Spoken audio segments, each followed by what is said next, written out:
In the boundless savanna of East Africa, where the sun rose over golden grasslands and acacia trees stretched their limbs to the sky, lived a proud and ancient Maasai community. The people were strong, bound by tradition, and guided by their elders, warriors, and the wisdom of the spirits. Among them was Nailo, a young warrior whose bravery was matched only by his loyalty to his people. Nailo had completed his rites of passage with honor, defeating a lion in the wild, guarding his village from threats, and earning the respect of the elder warriors. His future was set. He would be given land, cattle, and a bride chosen by the elders. But the heart is rarely bound by plans. In secret, Nailo had fallen in love. Her name was Eshe, the daughter of Laibon Ole Sipoi, the spiritual leader of the tribe. Eshe was no ordinary maiden, graceful, intelligent, and fiercely independent. She had grown up surrounded by expectations, to marry well, to honor her father's legacy, and to never question her place. Yet she had dared to dream, and she had dared to love. The two met beneath the great acacia tree on the edge of the savannah, where warriors once gathered before battle. There, their love bloomed in whispers, laughter, and promises made in the glow of the setting sun. But they both knew the truth. Their love was forbidden. Eshe's father had already promised her hand to Senteu, a wealthy elder with many wives and even more cattle. The match would strengthen family ties and preserve tradition. To the village, it was an honor. To Eshe, it was a cage. When the day of the betrothal was announced, Eshe's world crumbled. In desperation, she turned to Nailo, and the two made a dangerous decision. They would run away together. Under the cover of night, they fled the village. The stars guided them across the open plains, and the wind carried their silent hopes.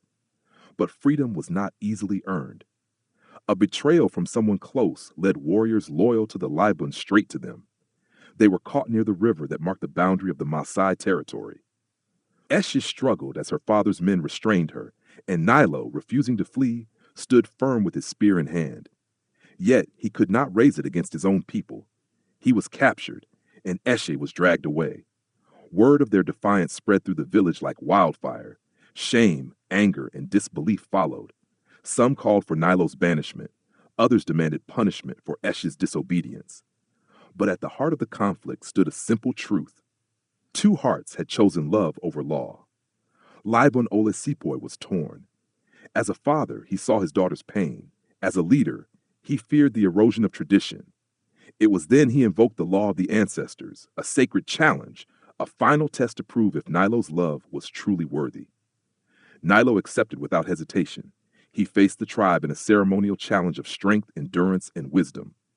Days passed as the trial unfolded beneath the gaze of the elders and the spirits.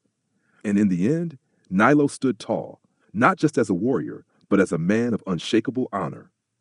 Ole Sipoi looked into Nailo's eyes and saw the fire of his youth, the same defiance he once had before becoming Laibon.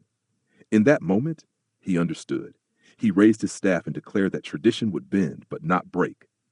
Nailo and Eshe were married beneath the sacred baobab tree, where warriors had once been blessed for battle.